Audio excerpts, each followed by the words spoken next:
Kailangan na natin magdalit ng tubig. Wala na eh. Tubig-gripo na lang muna ang gawin natin.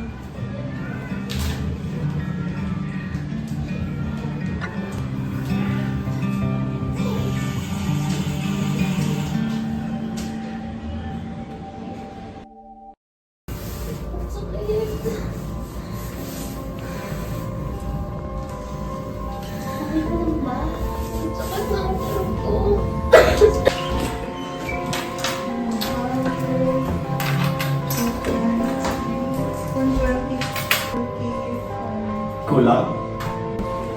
Oo eh, kulang pa. Ito, sahod namin ngayon. Ayun ang binigay ni boss.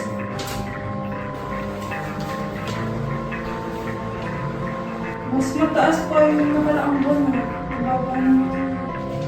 O siya, sige, di balik. Gagawa na lang natin ng paraan sa mga. Kaya naman sa susunod na linggo, susubukan ko mag-overtime.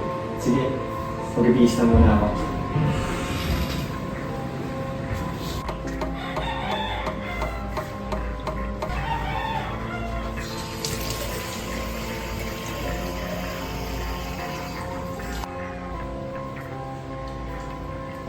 Nay, kaya pa ba?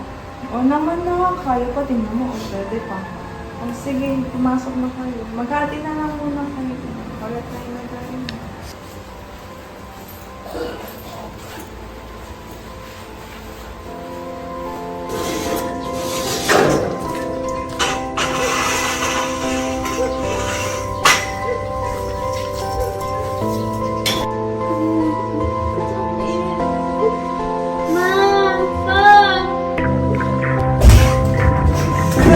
Okay ka lang? Ayos ka na lang? Anong masakit? Sakit ng tiyan ko, Nay!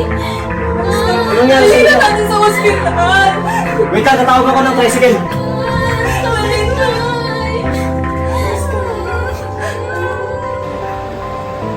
Baka kailangan natin magbenta ng mga gamit natin. Hindi! Ano ipapakain natin sa kanila? Ano ang maubos natin, matitira sa atin? Hindi! Hindi wala na nga tayo mapakain dyan! Ano yung pambayin natin kuryente? Wala na tayo makuha? Yung mga tubig nga ng anak natin, wala tayong mabili? Nagkakasakit na sila? Anong gagawin ko? Hindi na kaya eh! Kailangan na natin magbenta! Kailangan na natin ng pera!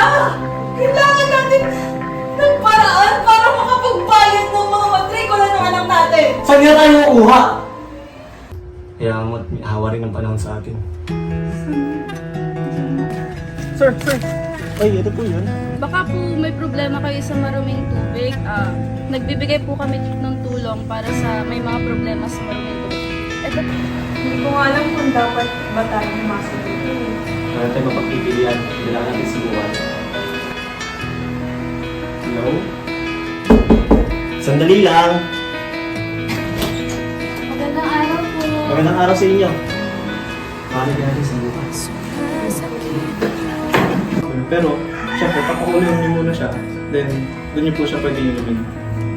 Ano na lang hindi tayo sumuko. Ngayon, may pag-asa na ulit tayo. Salamat sa Diyos at sa mga estudyanteng tumulong sa akin. Ano yun ba? Ang kapalaran, hindi palaging mabait. Pero sa tulong ng isa't isa, lagi tayong may pag-asa.